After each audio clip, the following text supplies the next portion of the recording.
सबैजनालाई नमस्कार। बालबालिकासँग वडाध्यक्ष कार्यक्रममा सम्पूर्णलाई स्वागत छ। म धनबहादुर पाण्डे कार्यक्रम प्रस्तुता कार्यक्रममा सहजकर्ताको रूपमा तपाईहरुमा आज उपस्थित छु र बालबालिकासँग वडाध्यक्ष कार्यक्रममा सहजीकरणको लागि तपाईहरुको बालबालिकाहरुको प्रश्नको उत्तरको लागि आज हामीमा उपस्थित हुनुहुन्छ दमक नगरपालिका वडा नम्बर 3 का वडाध्यक्ष आदरणीय नवीन बरालज्यू। उहाँलाई म कार्यक्रममा स्वागत गर्न चाहन्छु। नमस्कार। र साथमा तपाई हामी बालबालिकाहरुका प्रश्नलाई थप उजागर गर्न तपाईहरुका प्रश्नलाई केही कमजोरी रह्यो भने त्यसलाई थप सहयोग पुग्छ भनेर हामी माझमा आज उपस्थित हुनुभएको छ दमक नगरपालिका वडा नम्बर 3 का वडा सचिव आदरणीय बालकृष्ण कोइराला सर। उहाँलाई पनि कार्यक्रममा स्वागत गर्न चाहन्छु। र अब म सिधै आज कार्यक्रमतिर लाग्न चाहन्छु र कार्यक्रम सुरु गर्नुभन्दा अगाडि म तपाईहरुलाई कार्यक्रमको सामान्य नियमबारे जानकारी गराउन चाहन्छु। तपाईहरुलाई मनमा लागेका सबै कौतूहलताहरू तपाईहरुले सोध्न पाउनुहुनेछ, यो पहिलो नियम हो। दोस्रो नियम, तपाईले प्रश्न सोधिसके पछाडी तपाईको प्रश्नको उत्तर यहाँबाट आउँदै गर्दाखेरि तपाईहरु शान्त भएर सुन्नुहुनेछ, यो दोस्रो नियम हो। तेस्रो नियम, तपाईले हात उठाइसके पछाडी जब मैले तपाईलाई पालो दिन्छु अनि मात्रै तपाईले आफ्नो प्रश्न राख्नु हुनेछ, यो तेस्रो नियम हो। र तपाईले प्रश्न सोध्दै गर्दा सुरुमा आफ्नो परिचय, आफ्नो विद्यालयको नाम र त्यसपछि मात्रै प्रश्न सोध्नु हुनेछ, यो चौथो नियम हो। ढिला नगरिकन म आज प्रश्नतिर अगाडि लाग्न चाहिरहेको छु। तपाईहरुले लिएर आउनुभएका प्रश्नहरुको उत्तर हामी खोज्ने छौं। आज सबैभन्दा पहिलो प्रश्न कसले सोध्न चाहनुहुन्छ हात उठाएर सोध्नु होला है त। पहिलो प्रश्न कसले सोध्न चाहनुहुन्छ हात उठाउनु होला। सम्पूर्णमा नमस्कार, मेरो नाम मेलिका बानिया, म चाहिँ श्री ढुकुरबारी माध्यमिक विद्यालयबाट र मेरो प्रश्न वडा अध्यक्षलाई यस प्रकार छ। हाम्रो विद्यालयमा 500 वर्ष अगाडिदेखि बनाइरहेको एउटा भवन थियो, त्यो अझैसम्म पूर्ण निर्माण भइरहेको छैन, किन होला? धन्यवाद। प्रश्नको लागि धन्यवाद एरिका बहिनीलाई। श्री ढुकुरबारी माध्यमिक विद्यालयबाट हुनुहुन्छ। पहिलो प्रश्न नै किन हाम्रो भवनहरू, हामी विद्यार्थीहरू पढ्ने भवनहरू अधुरो अवस्थामा रहिरहेका छन् हाम्रो विद्यालयमा भन्ने प्रश्न लिएर आउनु भएको छ। यो प्रश्न म अध्यक्षज्यूसँग लिएर जान चाहन्छु। सर, के छ यसको बारेमा? धन्यवाद एरिका बानिया बहिनी। विशेष गरी हामीले 6-7 वर्ष अगाडि नै बहिनीले भने जस्तो हामीले दुईटा चाहिँ 8 कोठे भवनको बिल्डिङहरू ठेक्का प्रक्रियाबाट हामीले निर्माण प्रक्रिया अगाडि बढाएका थियौँ र सङ्घीय सरकारबाट त्यसको लागि चाहिँ 5 करोड रुपियाँ पैसा चाहिँ हामीलाई उपलब्ध भएको थियो। तर 1 वर्षभित्रमा चाहिँ त्यो ठेक्का सक्नुपर्ने भनेर भनेको हुनाले त्यो सङ्घीय सरकारबाट आएको पैसा चाहिँ विगत 1 वर्ष फेरि थपियो र त्यहाँदेखि थपिए पछाडि चाहिँ यो सरकारको माथि नेतृत्व परिवर्तन भएको समयमा चाहिँ त्यो बजेट चाहिँ सङ्घीय सरकारबाट थोरै आउँदै गर्दाखेरि हामीले केही भवनहरू अलिअलि बनाउँदै गयौँ र ठेकदारले पनि काम नगरेको हुनाले हामीले ठेकदारलाई कारबाही स्वरूप चाहिँ त्यसको प्रक्रिया तोड्नुपर्ने भयो र प्रक्रिया तोड्नको लागि चाहिँ हामीले पटक चाहिँ अब सङ्घीय सरकारबाट बजेट आउँछ भन्ने हिसाबले त्यसलाई चाहिँ केही नेगोसिएसन गरेर पनि अगाडि बढेर त्यो काम गर्न सकिन्छ भन्ने उद्देश्यले काम गर्नको लागि चाहिँ नगरपालिका लगायत चाहिँ विभिन्न चाहिँ माथिल्लो निकायसँग पनि हामीले पहल गऱ्यौँ। तर पहल गर्दा पनि बरु उल्टै नयाँ भवन चाहिँ हामीले बरु 4 कोठाको नयाँ भवन चाहिँ हामीले शहरी विकास मन्त्रालय अन्तर्गतबाट चाहिँ शहरी भवन आयोजनाबाट प्राप्त गरेर त्यसलाई चाहिँ निरन्तर गरेर त्यो चाहिँ सम्पन्न गऱ्यौँ। यी दुईटा भवनको चाहिँ ठेकदारको लापरवाहीको कारण र सङ्घीय सरकारबाट चाहिँ रकम उपलब्ध हुन नसकेको कारणले गर्दाखेरि चाहिँ अहिले हामीले ठेक्का तोडेका छौँ र ठेक्का तोडेर अब त्यो ठेकदारले काम गर्ने अवस्था नरहेको हुनाले त्यसलाई कारबाही गरेर अब फेरि हामी यसलाई चाहिँ आगामी वर्ष पुनः ठेक्काको लागि बजेट माग गरेका छौँ र त्यो भएको कारणले गर्दा चाहिँ यो ढिलो भएको क्रममा चाहिँ एरिका बानिया बहिनीलाई जानकारी गराउन चाहन्छु।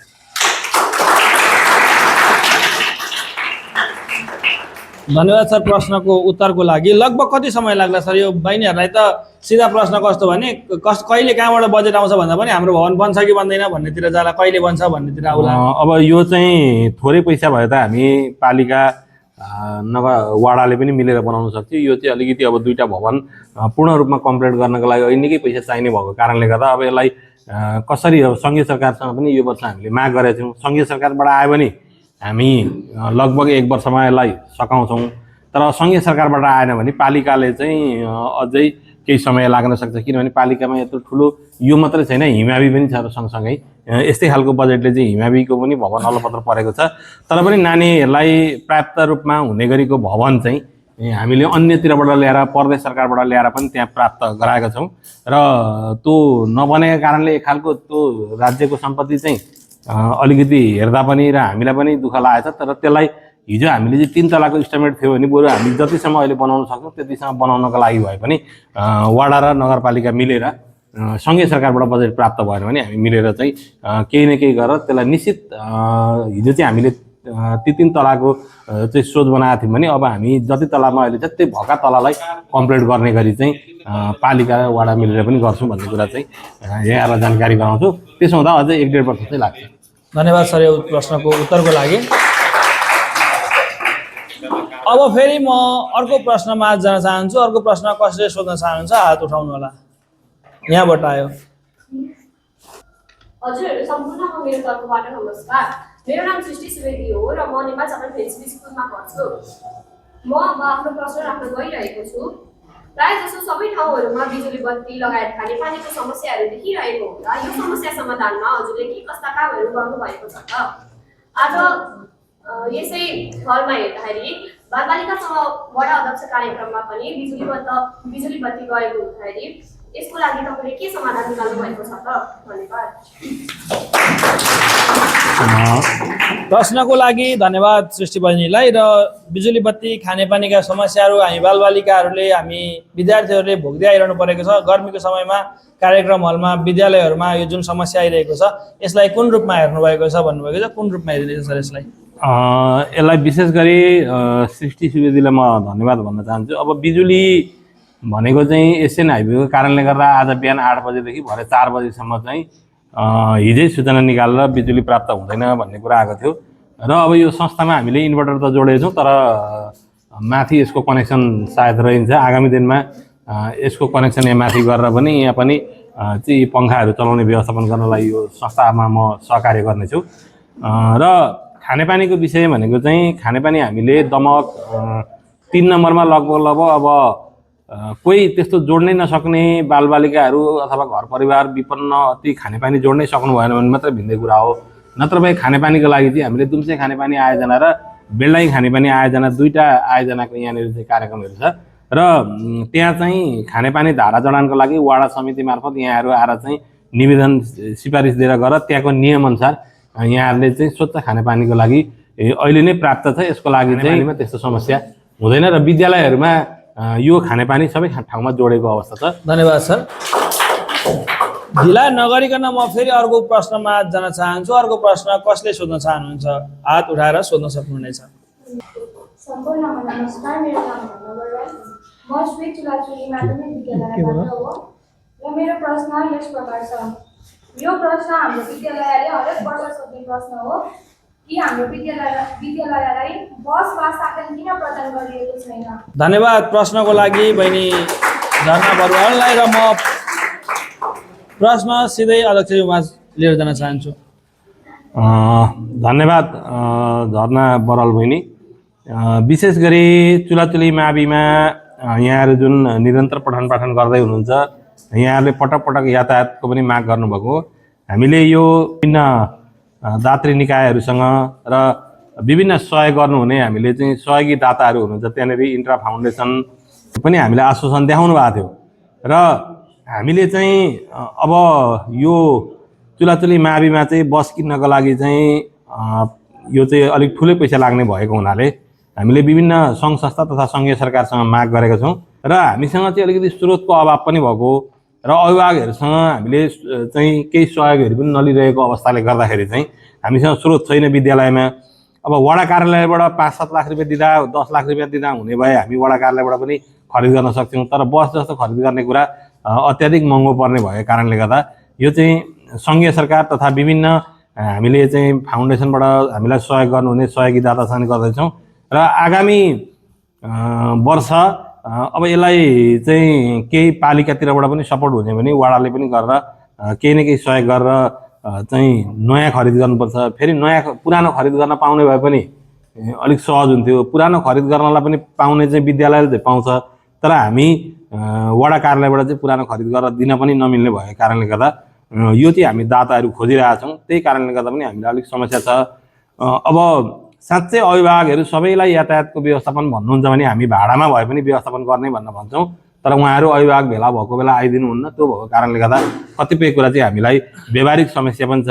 हाम्रोमा अभिभावक बोलाउँदा एकदम न्यून अभिभावकहरूको उपस्थिति भएको कारणले गर्दा पनि केही समस्या भएको छ र यो विषय चाहिँ मैले व्यक्तिगत तर्फबाट पनि धेरै ठाउँ पहल गरिरहेको छु र यो चाहिँ मलाई पनि आफूलाई भित्र कसरी त्यो चुलाचुली माविलाई चाहिँ एउटा बस व्यवस्थापन गर्न पाए हुन्थ्यो भन्ने लागेको छ र यसको खोजी कार्य चाहिँ निरन्तर रहनेछ।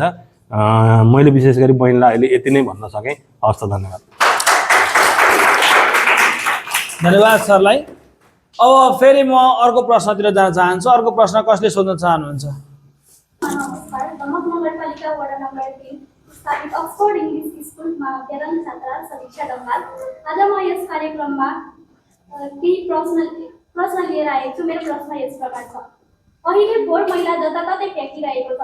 सबै वाडामा फोहोर व्यवस्थापन भइरहेको छ भने यस वाडामा खै त किन भएन? धन्यवाद समीक्षा बहिनीलाई प्रश्नको लागि। फोहोर मैला व्यवस्थापनको पक्ष हरेक क्षेत्रमा महत्त्वपूर्ण विषय रहन्छ। विशेष गरी बालबालिकाहरू हुने विद्यालय क्षेत्रहरूमा त रहन्छ नै। विद्यालयहरूमा उत्पादन हुने फोहोरलाई कसरी व्यवस्थापन गरिँदैछ र वडामा अन्य क्षेत्रमा भएका फोहोर मैलाहरूलाई कसरी व्यवस्थापनको पाटो मिलाइँदैछ सर? यो फोहोर मैलाको विषय चाहिँ म विशेष गरी समीक्षा दङ्गाल बहिनीलाई धन्यवाद भन्न चाहन्छु। यो फोहोर मैलाको विषय हामीले गत वर्षदेखि नै हामीले चाहिँ यो नेक्स्ट इरा कम्पनी भन्नेसँग नगरपालिकाले सबैतिरको यसको सम्झौता गरेको छ र त्यो नेक्स्ट इराले चाहिँ केही निश्चित रकमहरू चाहिँ जस्तो विद्यालयहरूको निश्चित रकम तोकेको छ, घरको निश्चित रकमहरू तोकेको छ र पटक पटक हामीले चाहिँ टोल विकास संस्था मार्फतबाट हामीले छलफल गरेर ढुकुरपानी होइन तल हाम्रो चाहिँ के भन्छ कृष्ण मन्दिरदेखि उत्तर हामीले गाडी पनि हप्ताको 2 दिन कुदाउने भन्दा पहिले ट्रायलमा गऱ्यौँ। तर त्यहाँको चाहिँ सरकारवालाहरू सदस्य जुन फोहोर मैलाको चाहिँ नेक्स्ट इरासँग गरेर चाहिँ सदस्य बन्नुपर्छ, त्यो सदस्य नबनेका कारणले गर्दाखेरि चाहिँ घरधनीहरू अथवा घरमा बस्नेहरू चाहिँ सदस्य नबनेका कारणले चाहिँ यो विषयमा समस्या आयो। अनि समस्या आइसकेपछि उहाँहरूले पैसा प्राप्त नगर्ने भएपछि नगरपालिकाको नियमअनुसार पनि छ। अनि अब घरको चाहिँ केही व्यक्तिहरूले के भन्नुहुन्छ भने हाम्रो त्यस्तो फोहोरै हुँदैन, अब हामीले चाहिँ कुहिने फोहोर हामी मलखाडीतिर कतै कतै प्रयोग गरिहाल्छौँ, हाम्रोमा त्यत्रो धेरै हुँदैन, त्यो पैसा अलिक धेर भयो भन्नुहुन्छ। अब यो विषय पैसा त अब नगरपालिकाले तोकिदिएको पैसा हो, त्यो भएर समस्या छ। र विद्यालयको मलाई जहाँसम्म लाग्छ अक्सफोर्ड बोर्डिङ विद्यालयको अरू निजी विद्यालयहरूको फोहोर चाहिँ कतिपय उहाँहरूले सम्बन्धित नेक्स्ट इराकै ठाउँमा पुर्याइदिने पनि गर्नुभएको छ र कतिपयले चाहिँ अब त्यो पैसा मा नेगोसिएसन नभएर अथवा पैसा नदिएको कारणले रोकिएको हुनसक्छ। नत्र भए फोहोर उठाउने चाहिँ नेक्स्ट इरा कम्पनीले उठाउने सम्झौता गरेको छ, उसले उठाउँछ। तर हामीले दिनुपर्ने शुल्कको लागि र हामी बन्नुपर्ने सदस्यको लागि चाहिँ हाम्रो अभिभावकहरूलाई भनेर चाहिँ सदस्य बन्नु पर्यो र त्यो क्षेत्रको टोलको सबै मान्छेहरू सदस्य बनेपछि मात्रै यो चाहिँ निरन्तरता दिन सक्ने भएको हुनाले 1 महिना हामीले गाडी कुदाउन लायौँ। उहाँको चाहिँ त्यो सदस्यता बन्न नआएको कारणले गर्दा चाहिँ केही समस्या भएको छ। अझै पनि यसलाई के गर्न सकिन्छ भनेर सरकारवालाहरू टोल विकास संस्थाका अध्यक्ष लगायत सरकारहरूसँग बसेर र विद्यालयहरूसँग बसेर यो विषयमा छलफल गरेर सम्बन्धित नेक्स्ट इरा कम्पनीको प्रोभाइडरसँग बसेर हामीले यो कुरालाई चाहिँ निरन्तरता दिन सकिन्छ, त्यसको लागि म पहल गर्नेछु। धन्यवाद सरलाई। यही प्रश्नमा मैले सरलाई जोड्न चाहेको सामुदायिक विद्यालयहरूको दमक 3 मा रहेका सामुदायिक विद्यालयहरूको फोहोर चाहिँ नेक्स्ट इराले आफै उठाउँछ कि त्यसमा पनि सदस्यताको केही छ? त्यसमा पनि सदस्यता छ। विद्यालयले त त्यसको लागि अब सरकारी विद्यालय भएपछि कसरी व्यवस्थापन गर्ला कि के छ स्रोतको लागि? त्यसको लागि हामी व्यवस्थापन समितिले केही चाहिँ आन्तरिक स्रोतहरू छन्, ती आन्तरिक स्रोतहरूबाट चाहिँ व्यवस्थापन गर्ने भनेको छ। अब व्यवस्थापन गर्न नआएको खण्डमा चाहिँ सरकारी कार्यालयहरूको चाहिँ यो जुन सामुदायिक विद्यालयहरूको चाहिँ सम्बन्धित ठाउँमा जेसिबी प्रयोग गरेर भए पनि काहीँ न काहीँ त्यसलाई हामीले डम्पिङ गर्ने गरेको छ र भएन भने चाहिँ त्यो फोहोर कलेक्सन गरेर सम्बन्धित ठाउँमा सिटीले भयो भने उहाँ पुर्याइदिने व्यवस्थापन गरेको छ। धन्यवाद सरलाई। र अबको क्रममा फेरि अर्को प्रश्न कसले सोध्न चाहन्छ? यहाँबाट अघि भन्दै हुन्थ्यो, उहाँलाई दिएला मैले। नमस्कार, मेरो नाम एन्जेला चेलिया हो। म श्री चुलाचुली माध्यमिक विद्यालयमा कक्षा 9 मा पढ्ने छात्रा हो। मेरो प्रश्न यस प्रकार रहेको छ।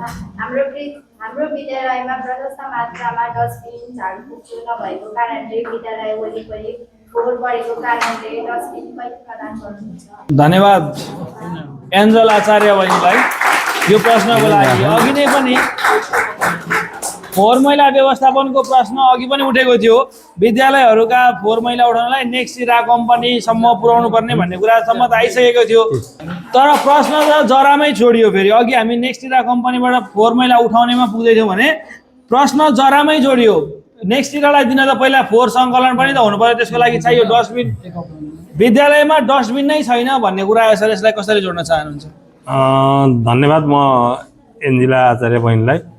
यो विषयमा हामीले भर्खरै मात्रै पनि त्यहाँको प्रसँग हामीले कुरा गरेका थियौँ र उहाँले चाँडै उपलब्ध गराउने भन्दै हुन्थ्यो। त्यहाँ कतिपय चाहिँ चुलाचुली माविमा चाहिँ समस्या के छ भने त्यहाँ अहिले भौतिक निर्माणको कार्यहरू भइरहेको अवस्था छ र त्यो भौतिक निर्माणको कार्य हुँदै गर्दा ढुङ्गा बालुवा गिटी लगायतका सामग्रीहरू चाहिँ त्यहाँ संरचनामा लाने र स्कुलको क्षेत्र पनि एकदम सानो भएकोले त्यो कारणले पनि कतिपय डिस्टर्ब भएको होला। तर प्रत्येक कक्षा कोठामा डस्टबिन राख्न भनेर हामीले निर्देशन दिएका छौँ। अब पनि हामी हप्ता दिनभित्रमा डस्टबिन उपलब्ध भएन भने यहाँलाई यो प्रश्न सोध्ने वातावरण बनाउँदैन। हामी विद्यालयको तर्फबाट विद्यालयले सक्नु भएन भने वडाले पनि हामी उपलब्ध गराइदिन्छौँ। तपाईँले जब प्रश्न उठाउनु भयो त्यसको समाधान पाउनु नै हुन्छ। त्यही अनुसार एक हप्ताभित्र तपाईँले तपाईँको विद्यालयमा डस्टबिन झाडु के अभाव छन् ती प्रश्न तपाईँले विद्यालयमा पनि गएर गर्नु नै होला। विद्यालयले उपलब्ध गराउन सकेन भने एक हप्ताभित्र तपाईँले वडाबाट प्राप्त गर्दै हुन्छ। तपाईँहरूलाई बधाई छ। र तपाईँहरूले पाउनु भएन भने तपाईँले यहाँ यही कार्यक्रम त फेरि एक हप्तापछि नहोला, वडा कार्यालयमा सम्पर्क गर्न सक्नुहुनेछ। सरहरूलाई चिनिहाल्नुहुन्छ, वडामा भेट्नुहुन्छ। तपाईँले हामीलाई एक हप्ता भन्नुभएको थियो, भिडियो रेकर्ड छ, किन दिनु भएन भनेर प्रश्न गर्न सक्नुहुन्छ है त। अब फेरि म अर्को प्रश्न लिन चाहन्छु। हजुर माझबाट कसले सोध्न चाहनुहुन्छ? सम्पूर्णमा नमस्कार। म यही नेपाल जापान फ्रेन्डसिप विद्यालयमा अध्ययनरत कक्षा 9 की छात्रा स्मारिका अधिकारी। मेरो प्रश्न यस प्रकार रहेको छ, सडक निर्माण कार्य ढिलासुस्ती हुँदा नागरिकको असुविधालाई तपाईँहरूले कसरी मूल्याङ्कन गर्नुभएको छ? काम नागरिकको लागि नै हो भने किन नागरिकहरूले नै दुःख भोग्नु परेको छ? धन्यवाद। धन्यवाद स्मारिका बहिनीलाई प्रश्नको लागि। सडक यातायातको प्रश्नहरू आइरहेको छ। सडक निर्माणका कार्यहरूमा ढिलासुस्ती हुँदाखेरि समस्या आयो भन्ने कुरा छ। बहिनीले सम्बन्धित कुन सडक हो भन्ने चाहिँ खुलेन, तथापि वडामा भएका यस्ता सडकहरू निर्माणका काम। र अर्को प्रश्न मैले यहीँ के जोड दिन चाहन्छु भने त्यो वडामा हिँड्दै गर्दाखेरि कतिवटा सडकमा चाहिँ निर्माणका लागि सामग्रीहरू थुपारिएको भेटिन्छ धेरै बाटोहरूमा। यसको लागि सम्बन्धित वडाबाट हजुरहरूले के कस्तो व्यवस्थापन गर्दै हुनुहुन्छ? यो प्रश्न मैले अध्यक्षज्यूलाई सोध्न चाहन्छु।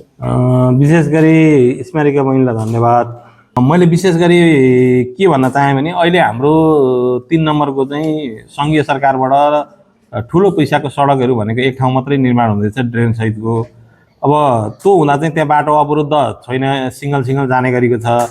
र वडा र नगरबाट बनाएको सडक चाहिँ कस्तो छ भने एकदम 20 फुटको सडक छ। अनि 20 फुटको सडकमा हामीले त्यो सडक चाहिँ हिजो 20 फिट हुँदा त घटेर अझ 10-12 मात्रै थियो। अनि 10-12 मात्रै भएको सडकमा हामीले दुईतिर प्लम वाल लाएर चाहिँ निर्माण गर्ने कार्य गरिरहेको हुन्छ। अनि त्यो अलरेडी नै बाटो हिजो चाहिँ के अरे 20 फुटको भन्ने, तर दुईतिर नाला खनेको कारणले गर्दाखेरि त्यो बाटो चाहिँ 14-13 को मात्रै हुन्छ। अनि अब त्यो बाटोमा निर्माण गर्ने कुरामा चाहिँ हामीले निर्माण कर्मीले पनि हामीलाई के भन्छ भने हामी सामानै लान त्यहाँ उपलब्ध गराउन सकिनौँ भन्छन्। अनि सानो बाटो निर्माण हुँदै गर्दाखेरि चाहिँ समस्या के छ भने अब त्यो निर्माण सामग्री लगेर त्यहीँ खनाउनुपर्छ। निर्माण सामग्री लगेर त्यहीँ खनाउँदाखेरि चाहिँ तत्काल चाहिँ त्यो निर्माण सम्पन्न नहुन्जेलसम्म चाहिँ केही अवरोधहरू हुन्छ। तर पनि हामीले सकेसम्म त्यहाँ हिन्डुल गर्न चाहिँ सहज हुने गरी ठेकदारलाई त्यो झारेको मेटेरियललाई साइड लगाएर काम गर्नुपर्ने हुन्छ। र हाम्रा साना बाटा बनाउँदा चाहिँ सबैभन्दा ठुलो समस्या त्यो बाटोको चाहिँ भाग सानो भएको कारणले गर्दा हामी आफैले पनि त्यसलाई चाहिँ अर्को विकल्प केही पनि दिन सक्दैनौँ। र अन्य ठुला बाटाहरू निर्माण हुँदा चाहिँ हामीले एकतर्फी गाडी घोडा कुद्ने गरी र एकतर्फी चाहिँ निर्माण गर्ने गरी गरेका छौँ। त्यो चाहिँ सङ्घीय सरकारको गोलाटारदेखि उत्तर आउने सडक छ एउटा निर्माण भइरहेको, त्यो सडक चाहिँ हामीले त्यसरी एकतर्फी गाडी जाने गरी र एकतर्फी चाहिँ निर्माण गर्ने गरी गरेका छौँ। र साना बाटामा चाहिँ अलिकति समस्या हुन्छ। अब यसलाई थोरै समय चाहिँ सबैले धैर्यता गर्नुभन्दा अरू यसको विकल्प रहँदैन। मैले बहिनीलाई धेरै धेरै धन्यवाद पनि भन्छु। अब फेरि म अर्को प्रश्न दिन जान चाहन्छु। कसले सोध्न चाहनुहुन्छ? त्यहाँबाट सोध्न लाग्नु भएको छ। उपस्थित सम्पूर्णमा स्वीकार्नुहोस् म इन्जल घिमिरेको तर्फबाट बालमैत्री अभिवादन। म श्री ढुकुरबारी माध्यमिक विद्यालयबाट अहिले भर्खरै एससी परीक्षाको नतिजा प्रकाशन भइसकेको छ। अहिले पनि पोहोर साल जस्तै सरकारी विद्यालयमा पढ्ने विद्यार्थीभन्दा अङ्ग्रेजी विद्यालयमा पढ्ने विद्यार्थीहरूको नतिजा राम्रो आएको छ। के यो सरकारी विद्यालयमा दक्ष शिक्षकको कमी भएर हो कि वा के भएर? नवनिर्मित सरकारले विद्यालयको भर्ना शुल्क नलाग्ने घोषणा गरे तापनि अहिले पनि सरकारी विद्यालयमा भर्नाको लागि शुल्क लिइरहेको छ। यो किन भएको होला, मलाई प्रश्न पारिदिनुहोस् न। धन्यवाद। धन्यवाद। ढुकुरबानी माध्यमिक विद्यालयका विद्यार्थी एन्जल घिमिरे, किन हामी सरकारी स्कुलमा पढ्ने विद्यार्थीहरू चाहिँ प्राय बोर्डिङ विद्यालयका विद्यार्थीहरूभन्दा कमजोर हुन्छौँ? के सरकारले त हामीलाई कम लगानी गरेको हो कि शिक्षकहरू चाहिँ अयोग्य भएर हो कि किन हामी कमजोर भइरहेका छौँ? कि हामी विद्यार्थीले अरू केही गर्नुपर्ने हो कि? विद्यालयहरूमा भर्ना शुल्क नलिनु भनेर आइरहेको बेलामा किन भर्ना शुल्क लिँदैछ भन्ने कुरा यो दमक नगरपालिका वडा नम्बर 3 को मात्रै प्रश्न होइन, भाइले नेपालभरि रहेका सबै विद्यालयको प्रश्न जोडेको छ। त्यहाँसँगै यो सामुदायिक विद्यालयको मात्रै प्रश्न होइन, निजी विद्यालयको पनि प्रश्न हो। निजी विद्यालयमा पनि केन्द्रीय सरकारबाट एडमिसन फी एक पटक मात्रै लिन पाइन्छ एउटा विद्यार्थीलाई विद्यालयमा भर्ना हुँदा भनेको छ। यसको नियमनमा के हुँदैछ र सामुदायिक विद्यालयमा त 1 रुपियाँ पनि लिन पाइँदैन भनेर सरकारले भन्छ। यो विषयमा भर्ना शुल्क नै लिइँदैछ, अन्य शुल्क के छन्, त्यसलाई कसरी व्यवस्थापन गर्दै हुनुहुन्छ? धन्यवाद एन्जल घिमिरे भाइ। विशेष गरी मलाई जहाँसम्म लाग्छ एससीको रिजल्ट भनेको सामुदायिक विद्यालयहरूमा अलिक कम आयो, निजी विद्यालयहरूमा अलिक राम्रो नतिजा आयो भन्ने कुरा छ। अब यसमा 2-3टा कारण तपाईँ हामीले नै बुझेका छौँ। निजी विद्यालय र सामुदायिक विद्यालयमा एक आपसमा केही न केही फरक त छन् र शिक्षकहरूको विषयमा यहाँले भन्नुभयो, मलाई जहाँसम्म लाग्छ अब तपाईँहरू त्यही विद्यालयमा पठन पाठन गर्नुहुन्छ, केही विद्यालयमा शिक्षकहरूको पनि कमी कमजोरी रह्यो होला, नरहेको भन्ने। यसमा चाहिँ अभिभावक विद्यार्थी र शिक्षक सबै पक्षको अलिकति मेल खाँदैन। निजीमा चाहिँ आफ्ना नानीहरूलाई कतिखेर ट्युसन, कतिखेर होमवर्क, कतिखेर खाजा भन्ने चलन छ भने अब सरकारीमा चाहिँ राज्यले नै चाहिँ हामी खाजा खुवाउनेदेखि लिएर सबै पैसाको व्यवस्थापन गर्दा पनि अभिभावकको अलिक कम चासो हो कि शिक्षकहरूले पढाउनुहुन्छ र तपाईँहरूले भन्नुभयो यदि शिक्षक तपाईँहरूले पढिराख्दा चाहिँ तपाईँलाई चाहिँ बुझाउन सक्नु भएन, यो शिक्षक यस्तो हुन्छ भन्ने कुरा, अथवा हामीले पढेको बुझिनौँ, हामीलाई यहाँ कमजोरी छ भन्न तपाईँहरूले खुसुक्क वडा अध्यक्षलाई आएर चाहिँ भनिदिनु भयो भने चाहिँ अब को शिक्षक कमजोरी छ, को शिक्षक कमजोरी छैन भन्दा सबैलाई परीक्षा लिएर राखेको हुन्छ। त्यो कुरा हामी सबैलाई थाहा हुँदैन। कतिपय त योग्यता चाहिँ हामीसँग फुल छ तर पढाउने टेक्निक पनि नभएको हुनसक्छ। त्यसो भएको हुनाले चाहिँ तपाईँहरूलाई त्यस्तो लाग्यो भने जुनै पनि सामुदायिक विद्यालय होस्, निजी विद्यालय होस्, जहाँको होस्, यहाँ चाहिँ अलिकति यस्तो छ, अध्यक्षज्यू तपाईँहरूले त्यहाँ निगरानी गरिदिन्न भन्नु भने तपाईँहरूको नाम पनि गोप्य रहन्छ र हामी त्यो विषयमा निगरानी पनि गर्छौँ। र अनि अलिकति चाहिँ अब हामीले पनि पढ्नुपर्छ, हामीले पनि एक्जाम हो जाँच दिनुपर्छ भन्दै गर्दा कतिपय सामुदायिक विद्यालयमा चाहिँ विद्यालय निरन्तर नआइदिने, विद्यालयले भनेको नमान्ने, होमवर्क नगरिदिने, यस्ता कतिपय कुराहरू पनि छन्। शिक्षकको मात्रै दोष छैन, हामी विद्यार्थीहरूको पनि दोष छ, अभिभावकको पनि दोष छ, हामी सरकारवालाको पनि दोष छ, सबैको छ। फेरि एकजना मात्रै पन्सिन चाहिँ पाइँदैन। तर त्यहाँको ठ्याक्कै डाटा के हो, यो विद्यालयमा जस्तो तपाईँ ढुकुरपानी पढ्नुहुन्छ भने ढुकुरपानीमा तपाईँले यो विद्यालयमा यो कमजोरी छ, यहाँ कमजोरी छ भनेर खुसुक्क मलाई कानमा भनिदिनु होला। चुलाचुलीमा पढ्नेलाई त्यही भन्छु, जनजातिमा पढ्नेलाई पनि त्यही भन्छु। एसी मात्रै भन्दिनँ म, एसीको मात्रै रिजल्ट होइन नि। हामी सानै कक्षादेखि पनि चाहिँ हामीले बुझिरहेका छैनौँ, हामीले कुनै टिचरले पढाएको बुझेका छैनौँ भने तपाईँहरूले हामीलाई भनिदियो भने हामी ती टिचरहरूलाई सहजीकरण गर्छौँ। त्यो सहजीकरण गऱ्यो भने पक्कै पनि आगामी दिनमा रिजल्टहरू सुधार ल्याउन सक्छौँ। भर्ना शुल्क भनेर कुनै पनि सामुदायिक विद्यालयले पक्कै पनि लिएको छैनन्। यो अभिभावकसँग केही अभिभावकले आफ्नो इच्छाले खुसी भएर अभिभावकसँग लिएको भन्ने मैले बुझेको छु।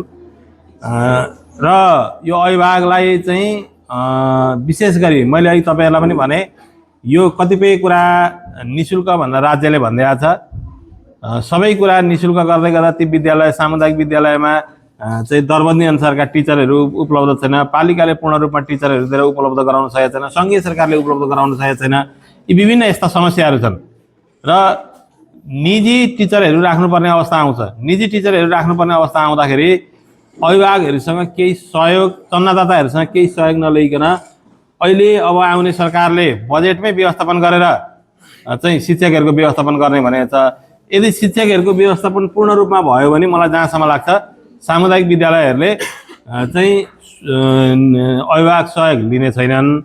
र अब यो विषय चाहिँ 3 नम्बर वार्डको मात्रै नभएको हुनाले समग्र दमक नगरपालिकाभित्रका सामुदायिक विद्यालयमा अहिले पनि केही सामुदायिक विद्यालयहरूमा चाहिँ नलिएको भन्ने कुरा मैले बुझेको छैन। प्राय सबै ठाउँमा अभिभावकको सहयोग भन्ने कुराले हिसाबले लिएको बुझ्छु, एउटा कुरा।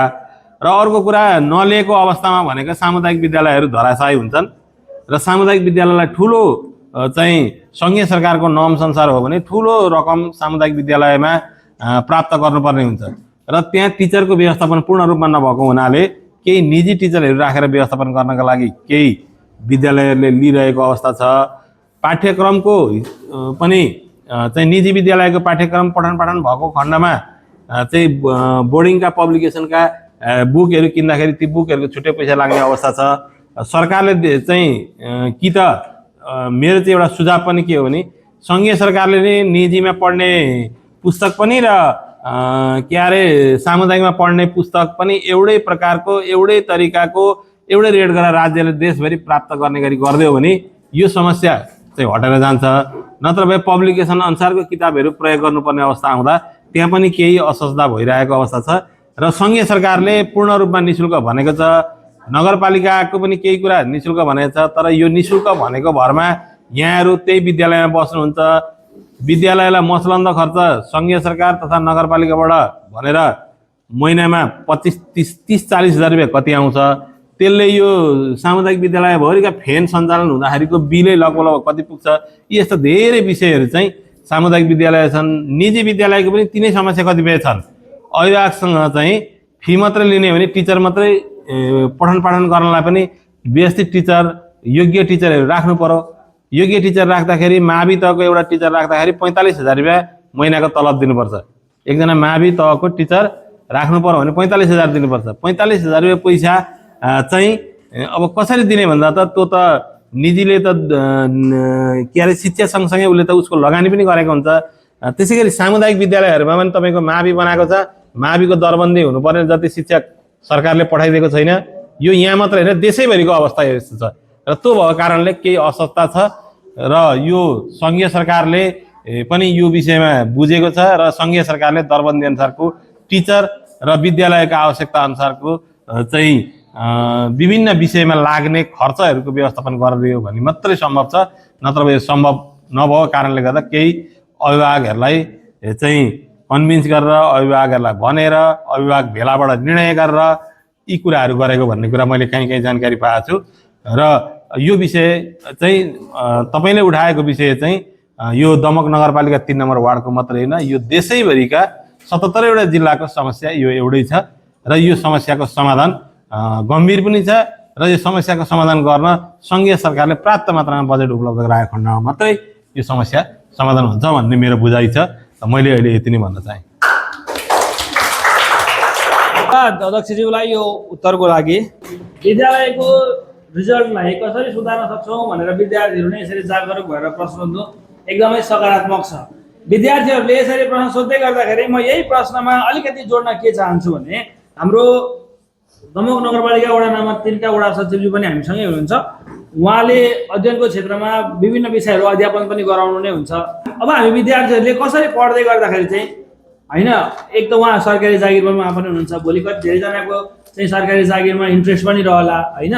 कसरी हामीले पढ्यो भने, अध्ययन गऱ्यौँ भने चाहिँ हामी अहिले हाम्रो विद्यालय स्तरमा सफल हुन सक्छौँ, भोलि कसरी हामी सरकारी जागिरतर्फ उन्मुख हुन सक्छौँ अथवा आफ्नो लक्ष्यतिर कसरी बढ्न सक्छौँ भन्ने विषयलाई जोडेर आफ्नो कुराहरू जोडिदिनु हुनको लागि म हाम्रो वडा सचिव श्री बालकृष्ण सरलाई अनुरोध गर्न चाहन्छु।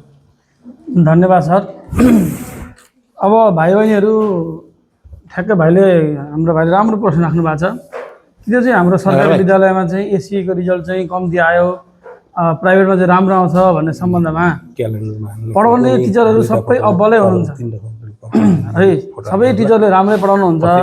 तर हामीले चाहिँ कति पढ्यौँ भनेर चाहिँ पहिला आफैलाई मूल्याङ्कन गर्नु पहिलो खुड्किलो है। परीक्षामा हाम्रो बानी एउटा के रहन्छ भने म पनि विद्यार्थी जीवनबाट भोगेर आएको हो है, अनि म पनि काहीँ पढाउँछु हाम्रो चाहिँ परीक्षा आएपछि मात्रै पढ्ने बानी छ। हामी बिहान कति बेला उठ्छौँ त्यसमा भर पर्छ है। अब उठेर के गर्छौँ भन्दा पनि तपाईँले सुरुमा बिहान उठेपछि एउटा रुटिन बनाउनुपर्छ। विद्यार्थी भइसकेपछि तपाईँहरूसँग लगभग 8-9वटा 10वटा किताब हुन्छ है। त्यसलाई टाइम टेबल मिलाएर बिहान बेलुका घरमा पढ्ने पनि एउटा वातावरण बनाउनुपर्छ। अनि स्कुलमा पढ्नुहुन्छ, स्कुलमा पढेको कुरा घरमा आएर केही समय हेर्नुपर्छ, होमवर्क गर्नुपर्ने होला। सबै त्यो टाइम टेबलमा तपाईँहरू जानु पर्यो। टाइम टेबल ठ्याक्क बनाउनु होला र सरले पढाउनु भएको कुराहरूलाई टिपोट गर्नु होला। नबुझेको कुराहरू सोद्धा पनि साथी हाँस्छ पनि के हुन्छ भन्ने लाज लाग्छ जस्तो हुन्छ नि, त्यो नगर्नु र नबुझेको कुराहरू सरलाई टिपोट गरेर सर यो मैले बुझिनँ भने सोध्ने बानीको विकास गर्नुपर्छ। तपाईँले एकचोटि पढ्दा नआएको कुरा सरले फेरि भनिदिनु भने दोहोऱ्याउँदाखेरि तपाईँलाई त्यो केही न केही तपाईँलाई आउँछ क्या। विद्यार्थी भाइ बहिनीहरूको मिल्ने साथै ग्रुप बनाउनु अनि अर्को पनि ग्रुप बनाउनु। दुईवटा ग्रुपहरू बिचमा क्वेसनको सोधासोध गर्नु भने अघि तपाईँको विकास चाहिँ बढ्छ है। त्यो चाहिँ हामीले पछि लोकसेवा पढ्दाखेरि मैले सिकेको कुरा हो। हामी 4जना साथीभाइ लोकसेवा पढ्थ्यौँ। हामी 4जनाले लोकसेवा पास गरेर विभिन्न ठाउँमा जागिर खाँदैछौँ। हामीहरू हरेक शनिबार चाहिँ अरू आइतबारदेखि शुक्रबारसम्म घरमा पढ्थ्यौँ। शनिबार हामी एक ठाउँमा भेला हुन्थ्यौँ। भेला भएर क्वेसन बनाएर ल्याउँथ्यौँ। कसैले उसले बनाएको क्वेसन मैले गर्थेँ, मैले बनाएको क्वेसन उसले गर्नुहुन्थ्यो। त्यसरी गर्दाखेरि हामीले मैले 10वटा क्वेसन बनाएँ भने अरू साथीहरूले 10-10 गरेर 40वटा भयो। 40वटा क्वेसन त्यहीँ जानिन्थ्यो क्या। त्यसरी पनि गर्नु, ग्रुपमा बसेर पनि पढ्नु र पढ्दाखेरि ध्यान दिएर पढ्नु होला। सबैले मिलेर अगाडि बढ्नु भने हरेक कुरा सफलता पाउन सकिन्छ। राम्रोसँग पढ्नु, टाइम टेबलमा पढ्नु, एसईमा रिजल्ट प्राइभेट जस्तै ल्याउन सकिन्छ। पढ्न चाहिँ राम्रो पढ्नु पर्यो है त। हस्, थ्याङ्क यू। धन्यवाद सरलाई यो उत्तरको लागि। हामी विद्यार्थीहरूले पढ्दाखेरि एकअर्कामा अन्तर्क्रिया गरेर छलफल गरेर पढ्यो भने हामी अझै थप जान्न सक्छौँ र मनमा लागेका प्रश्नहरू सर मिसलाई सहजै सोध्न सक्यौँ भने अझ हामीले सिक्ने वातावरण बन्छ भन्ने कुरा आएको छ। हामीले आफूले मेहनत गर्ने कुरा गरौँ र वडाबाट गर्नुपर्ने कुरा, हाम्रो अभिभावकबाट गर्नुपर्ने कुरा र विद्यालयले गर्नुपर्ने कुरामा उहाँहरूले पनि गर्नुहुन्छ भन्ने अपेक्षासहित म फेरि अर्को प्रश्न लिन चाहन्छु। अर्को प्रश्न कसले सोध्न चाहनुहुन्छ? पछाडिबाट मैले लिएँ ल। नमस्कार, मेरो नाम विश्वबुढा छ कि म श्री चुलाचुली माध्यमिक विद्यालयबाट आएको एउटा छात्रा हो। मेरो प्रश्न यस प्रकार छ, आगामी दिनहरूमा तपाईँले गर्ने खेलकुद क्षेत्रमा के कस्ता विकास सोच्नु भएको छ? धन्यवाद। धन्यवाद चुलाचुली माध्यमिक विद्यालयबाट आउनुभएका विद्यार्थी विश्वलाई। तपाईँको प्रश्न खेलकुद, हामी युवा बालबालिकाहरू जति खेल्यौँ जति कुद्यौँ त्यति हाम्रो दिमाग तेजिलो हुन्छ भन्ने आशय पनि रहला उहाँको। खेलकुद क्षेत्रमा वडा नम्बर 3ले कस्तो प्रगति गर्दै हुनुहुन्छ, के योजनाहरू छन् र हाम्रा विद्यालयहरूमा खेलकुदका लागि हामीले के सामग्रीहरू वडासँग अपेक्षा गर्न सक्छौँ भन्ने प्रश्नमा अध्यक्षज्यूसँग मैले जोड्न चाहेँ। धन्यवाद विश्व भाइ। विशेष गरी खेलकुद भनेको 3 नम्बर वार्ड अहिलेसम्म यो वर्ष पनि हामीले चाहिँ एउटा नगर महोत्सवको रूपमा दोस्रो नगर खेलकुद महोत्सव सकेका छौँ भर्खरै। त्यसमा पनि हाम्रो दमक 3ले सबै विधामा गरेर टोटल गर्दा पनि हामी फर्स्टै भएका छौँ। यो क्षेत्रबाट लगभग चाहिँ गोल्ड मेडलहरू नै धेरै ल्याउनु भएको छ र हामीले सबै क्षेत्रमा हाम्रो तर्फबाट केही सामग्री केही आयोजना गर्दाखेरि निरन्तर गरेका छौँ। हामीले फुटबलमा प्रथम भएका छौँ, क्रिकेटमा पनि हामी सेकेन्ड भएका छौँ, भलिबलमा सेकेन्ड भएका छौँ र हामीले विशेष गरी सामुदायिक विद्यालय हुन् या निजी विद्यालयका भाइ बहिनी हुन्, हामीसँग फुटबल भलिबल माग्दा हामीले फुटबल र भलिबल पर्याप्त मात्रामा उपलब्ध गराएका छौँ भने अन्य सामग्रीहरू चाहिँ अलिक कस्टली पनि हुन्छ। अब कोही क्रिकेट खेल्न आर्थिक अवस्था कमजोरी भएको हुनुहुन्छ भने त्यस्तालाई पनि हामीले केही किटहरू दिएर सहयोग गरेका छौँ र आगामी दिनमा पनि हामी यसलाई अझ निरन्तर अझ भव्य रूपमा बनाएर लिएर जान्छौँ र सामुदायिक विद्यालय अथवा निजी विद्यालय बालबालिकाका लागि भनेको खेलकुद हामी सकेसम्म हाम्रो वडाको बजेटमा अन्य वडाको बजेट हेरी 3 नम्बर वडाको बजेटमा खेलकुदमा लगभग 6-7 लाख रुपियाँ पैसा हामी विनियोजन भए नभए पनि हामी त्यति गरेको हुन्छौँ र अब सँगसँगै यहाँहरूले थाहा पनि पाउनु भएको होला, अस्ति सुन्नु पनि होला, यही दमक 3 नम्बरमा हिजो मोचाको गोल खेल्ने, पहिले त मोचाको गोल खेलिन्थ्यो, तपाईँहरूले त देख्नु भएको छैन होला, सुन्नु चाहिँ भयो होला होइन। मोजाको गोल खेल्ने हामीले नै खेलेका हौँ। अब अहिले हामी खेल्दै चाहिँ हाम्रो यो 3 नम्बरबाट योगेश धिमाल भन्ने भाइ चाहिँ नेपाल राष्ट्रिय टिमको किपर पर्नु भएको छ, गोलकिपर।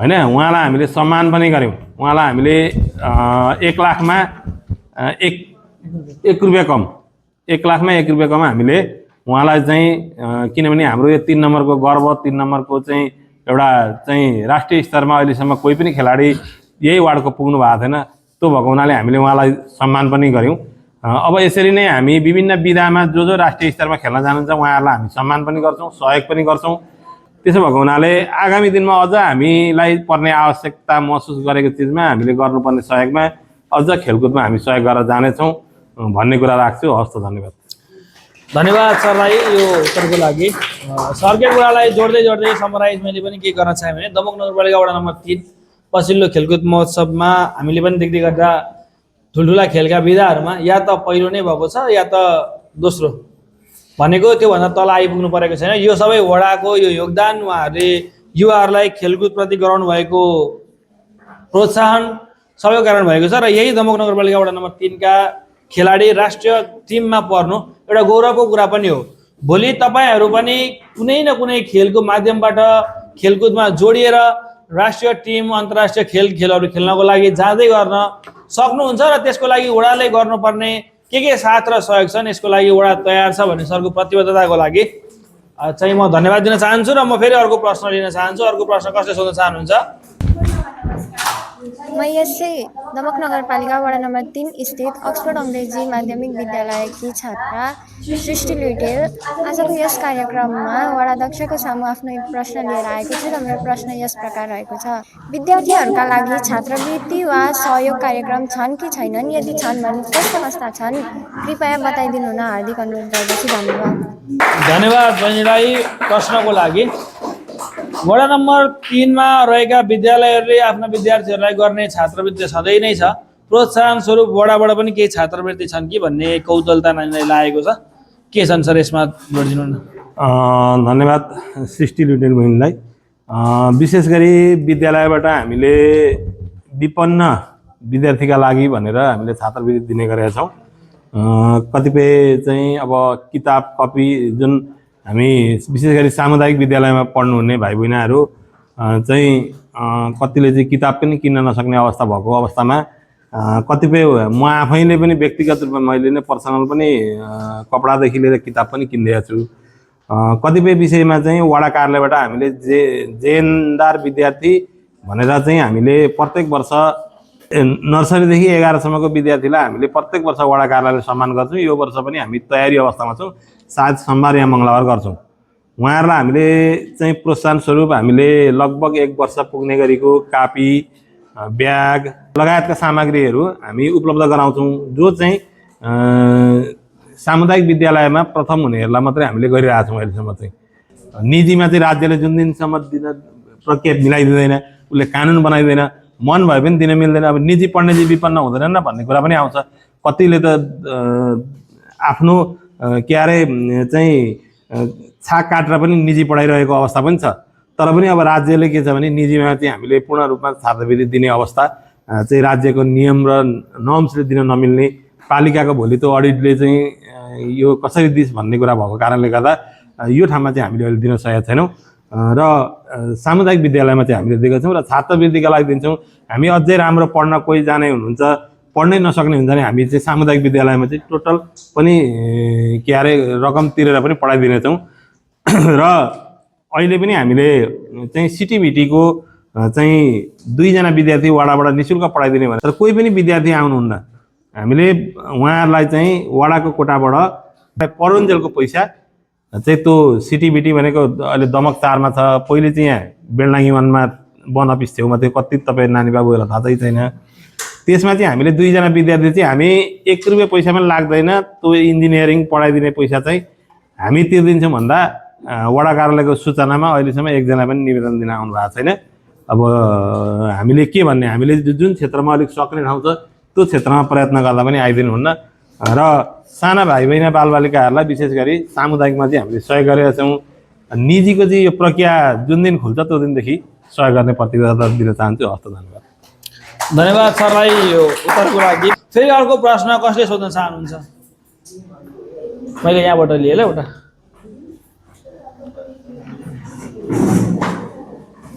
सम्पूर्णमा नमस्कार। म यही निजी विद्यालय नेपाल जापान फ्रेन्डसिप स्कुलमा अध्ययनरत प्रमिसा भण्डारी र मेरो प्रश्न यस प्रकार छ। गत वर्ष वडाले सामुदायिक विद्यार्थीलाई मात्र पुरस्कृत गर्यो, तर यही वडामा पढ्ने निजी विद्यालयका विद्यार्थीहरूलाई किन छुट्याइयो? के निजी विद्यालयका विद्यार्थी यस वडाका विद्यार्थी होइनन् र? धन्यवाद। धन्यवाद प्रमिसा बहिनीलाई। यही प्रश्नमै जोडिएर प्रश्न आएको छ।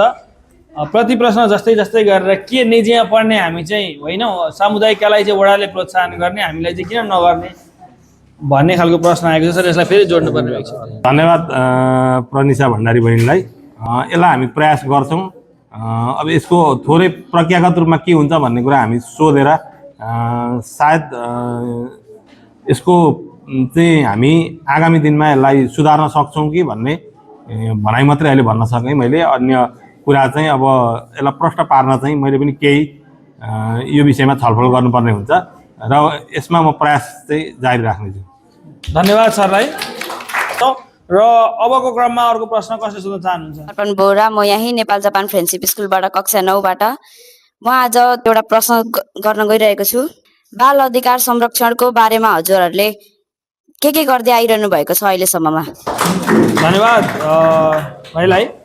बाल अधिकारका लागि तपाईँहरूले आफ्नो क्षेत्रबाट, आफ्नो चाहिँ स्थानीय तहबाट, वडाको पहुँचबाट के कामहरू गर्दै हुन्छ वडामा भन्ने प्रश्न आयो।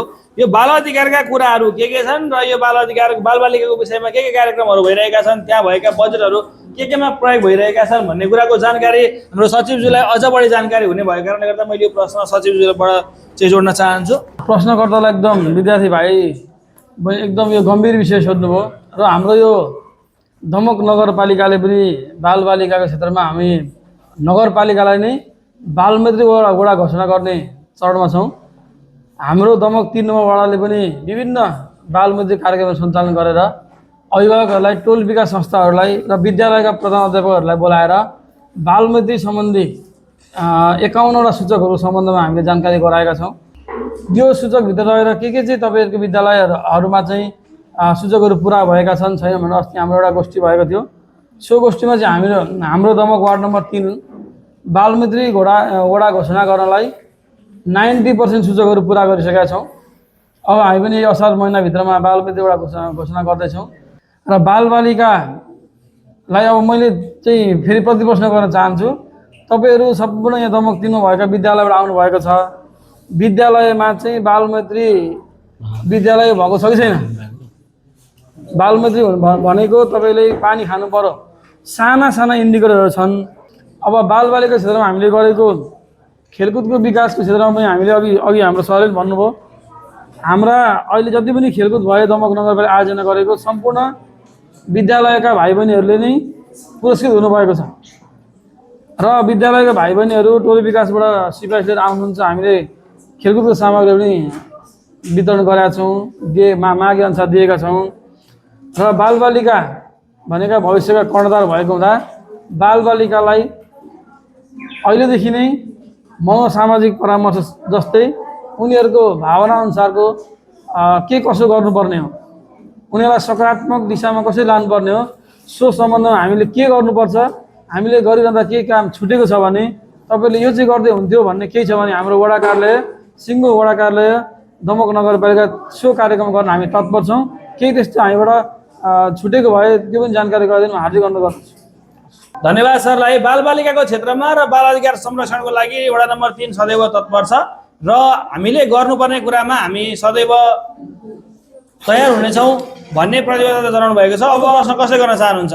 सम्पूर्णमा नमस्कार, म सोनिका लिम्बू, म श्री चुलाचुरी माध्यमिक विद्यालयबाट। मेरो प्रश्न यस प्रकार रहेको छ। हाम्रो विद्यालयमा सरसफाइ कर्मचारी नभएकाले हामी विद्यार्थीले नै सफाइ गर्नु परेको छ र हाम्रो विद्यालयलाई सरसफाइ कर्मचारी कहिले प्रदान गरिदिनु हुनेछ? धन्यवाद बहिनीलाई। विद्यालयमा सफाई कर्मचारी नभएर कक्षा कोठाको सामान्य सरसफाइ त हामी गरि नै रहेका छौँ, अन्य सफाइ पनि हामीले गर्नु परेको हो कि भन्ने खालको आशय मैले बुझेको भएर विद्यालयमा सफाइ कर्मचारीको व्यवस्थापन किन हुन सक्यो? यो चुलाचुली माविमा सरसफाइ कर्मी छैन भन्ने कुरा चाहिँ मैले आज मात्रै थाहा पाएँ। यसो के रहेछ अब त्यहाँको प्रशासनको प्रमुखसँग म कुरा गर्छु र अब सरसफाइ कर्मी नभए पनि त्यहाँ अन्य चाहिँ सरकारवालाहरू हुनुहुन्छ त्यो विषयमा चाहिँ मैले ठ्याक्कै तपाईँले प्रश्न गर्नुभयो यसको चाहिँ सरसफाइ कर्मी नभएको खण्डमा पालिकाबाट पठाउने कर्मचारी किन आएन कसरी आएन त्यो विषयमा जानकारी गराउँला होला। सकेसम्म चाँडो त्यो सरसफाइ गर्ने काम चाहिँ त्यो विद्यालय व्यवस्थापन समितिले गर्नुपर्छ र विद्यालय व्यवस्थापन समितिले गर्नु नसकेको खण्डमा हामी वाडाले त्यसलाई पहल गरेर यो समस्याको समाधान हामी चाँडो गर्छौँ। अब म फेरि अन्तिम प्रश्न लिन चाहन्छु। कसले प्रश्न गर्न चाहनु भएको छ? अब कसको प्रश्न बाँकी छ हाल्नु त? कसलाई प्रश्न सोध्न बाँकी छ? मनमा लागेको प्रश्न कसको छ? 1 2 3 ल 3 जना गरेछ। 3 जनाको एकपटक लिएर अनि यो कार्यक्रमलाई समग्र रूपमा सकौँ है त? हुन्छ। मैले पहिले यहाँबाट लिएँ। सम्पूर्णमा नमस्कार। मेरो नाम युन्सा लाखे।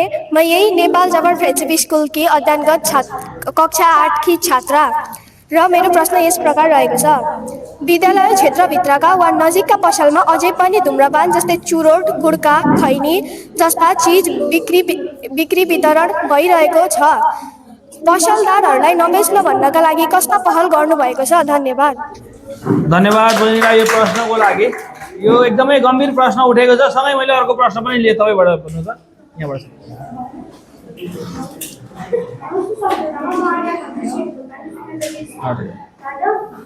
मेरो प्रश्न वडा अध्यक्षलाई छ। विद्यार्थीहरूले वडाको विकासमा कसरी योगदान दिन सक्नुहुन्छ? धन्यवाद बहिनीलाई। यो अझ चोटिलो प्रश्न आएको छ। हामी अधिकार मात्रै माग्दैन, हाम्रो कर्तव्य के छ, हामीले के गर्न सक्छौँ भन्ने पनि कुरा आएको छ। अर्को प्रश्न मैले लिएँ, अन्तिम प्रश्न।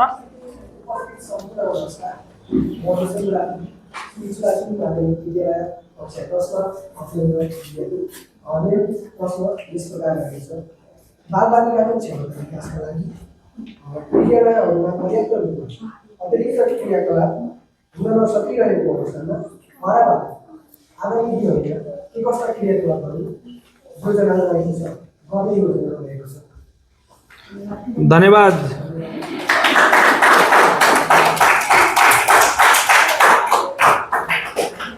धन्यवाद हजुरको प्रश्नको लागि। हामीले अन्तिम चरणमा 3वटा प्रश्नहरू सँगै लिएका छौँ। म प्रश्न हजुरलाई यादको लागि भनिरहेको छु। तपाईँ हामीले पढ्ने विद्यालयको छेउछाउमा किन धुम्रपान मद्यपानका सामग्रीहरू बेचिन्छन् जबकि विद्यालयको 100 मिटर वरपर बेच्न पाइँदैन भनेर नियमै छ? नियमन यो हरेक वर्ष उठ्ने कुरा हो। यसलाई नियमनको लागि कस्तो पहल हुँदैछ, यो रोकिएको छैन भन्ने कुरा आइरहेको छ। र अर्को प्रश्न आएको छ, हामी अधिकार मात्रै माग्दैछौँ, हामी बालबालिकाले वडामा के कस्तो भूमिका खेल्न सक्छौँ, हामी कहाँ कहाँ जोडिएर के गर्न सक्छौँ भन्ने प्रश्न पनि आएको छ। यो पनि उहाँकोबाट तपाईँलाई मैले याद गराउन चाहेँ। र अर्को प्रश्न आएको छ रोशनजीबाट। उहाँको चाहिँ सम्भवतः मलाई थाहा भएसम्म वडा बाल सञ्जालको अध्यक्ष पनि हुनुहुन्छ। उहाँहरूले वडा बाल सञ्जालले गर्ने भूमिका एउटा रहला, तर विद्यालयभित्र सञ्चालन हुने गतिविधि अतिरिक्त क्रियाकलापहरूमा कमी आइरहेको छ। यो बाल सञ्जालले देखेको कुरा हुनसक्छ। विद्यालयभित्र यस्ता गतिविधि कसरी बढाउन सकिन्छ, के गर्न सक्छ वडाले, यसको लागि पनि यो 3वटै प्रश्नलाई मैले एकैचोटि अध्यक्षज्यूलाई दिन चाहेँ। र यो सँगसँगै हामी कार्यक्रमको अन्त्यमा छौँ। धन्यवाद। विशेष गरी हाम्रो अक्सफोर्डमा पढ्ने बहिनीले भन्नुभयो, यो हामीले चाहिँ विद्यालय आसपासमा सरकारले प्रतिबन्ध गरेका चाहिँ चुरोट, खैनी चाहिँ र विभिन्न होटलमा बेच्ने पेय पदार्थदेखि लिएर विभिन्न सामग्रीहरू हामी चाहिँ विगतभन्दा केही कार्यान्वयन गर्ने पक्षमा जाँदै गर्दा हामीलाई एउटा जेएनजी आन्दोलनले पनि केही असर गर्यो। त्यो आन्दोलन पश्चात हाम्रो विभिन्न नगरपालिकाको मेकानिजम अनुगमन गर्ने हामीसँग भएका चाहिँ मेन पावरदेखि लिएर मेकानिजमहरू हामीसँग केही चाहिँ के अरे आगलागी भएका, डढेका र हामीले नगर प्रहरी अलिक व्यवस्थित रूपमा खटाउन भनेर नगर प्रहरीको पनि विज्ञापन हामीले गरेका थियौँ। त्यही आन्दोलनले गर्दा हामीले राख्न पाएनौँ। अहिले यसलाई हामीले राखेका छौँ र आगामी दिनमा यो निगरानी गर्ने कुरा चाहिँ कस्तो रहेछ भने हामीले मात्रै पनि निगरानी गर्न नसकिरहेको अवस्था हुनाले यसलाई चाहिँ विशेष रूपमा नगरपालिकाले एउटा छुट्टै टिमै बनाएर नगर प्रहरीलाई चाहिँ व्यवस्थित रूपमा खटाउनु पर्ने हामीले महसुस गरेका छौँ र पालिकामा यो बारेमा पटक पटक पनि छलफल भएको छ। किनभने यो चिज चाहिँ बरामदै गर्नुपर्ने अवस्था हुने, अनि ओल्लो घर अब विद्यार्थीहरूले भनिदिँदा पनि हामी यही समाजमा बसेका हुन्छौँ, अलिकति त्यसले चाहिँ सामाजिक रूपमा चाहिँ हामीलाई चाहिँ कसैले धम्क्याउने कसैले गाली गर्ने पनि भएको कारणले गर्दाखेरि यसलाई चाहिँ हामी नगर प्रहरीलाई स्ट्यान्ड बाई राखेर आगामी वर्षको यो नीति बजेट पछाडि हामी यसलाई चाहिँ तीव्र रूपमा चाहिँ यसलाई गर्ने भन्ने कुरा चाहिँ पालिका स्तरमा हाम्रो छलफल भएको छ र म यही कुरा यहाँहरूलाई अहिले जानकारी गराउन चाहेँ। र अर्को मलाई हाम्रो ढुकुरपानी माध्यमिक विद्यालयका बहिनीले सोध्नु भएको प्रश्न वास्तवमा विकासमा तपाईँहरूको ठुलो भूमिका रहन्छ। जस्तो टोल विकास संस्थामा हामी सबैका घरका आबद्ध छौँ। त्यो टोल विकास संस्थामा आबद्ध भएर त्यो टोललाई कसरी सरसफाइ राख्ने, तपाईँहरू सबै टोलमा आबद्ध हुनुहुन्छ, तपाईँ घर परिवार भन्नुहोस् हाम्रो टोल चाहिँ अरूले जेसुकै गरून्, हाम्रो टोल अगाडि चाहिँ हामी सफा राखौँ, तपाईँहरूको कर्तव्य हो नि त भनेर भन्ने वातावरण तपाईँहरूबाट सिर्जना गरिदिनु भयो भने हामी हाम्रो घर गाउँ, हाम्रो छिमेक, हाम्रो वार्ड होइन हात्ती प्रभावित एरिया छ, त्यही भएर चाहिँ मान्छे हिँडुल गर्दा नलगोस्, चोरी लाग्छ भनेर हामी प्रत्येक टोल विकास संस्थालाई प्रत्येक वर्ष हामी विशेष गरी दसैँ आउनुभन्दा अगाडि हामी सडक बत्ती कतिवटा पोल छ, पोल गनेर अझ घरको छेउमा अलिक लामो दूरी छ भने पनि पोल नपुगेको ठाउँमा कतिपय त्यो अलिक लामो लामो दूरीमा हुन्छ, त्यस्तो ठाउँमा अलिक नजिकै राख्छु भन्दा पनि पर्याप्त मात्रामा हामीले सडक बत्ती उपलब्ध गराएको छौँ। त्यसको 1 रुपियाँ पैसा चाहिँ गर्नुपर्दैन, तर फिट गर्ने काम होइन त्यो त टोलभरिका मान्छे मिल्यो भने त कति लाग्छ त भन्दा त्यो त थोरै पैसा लाग्छ नि।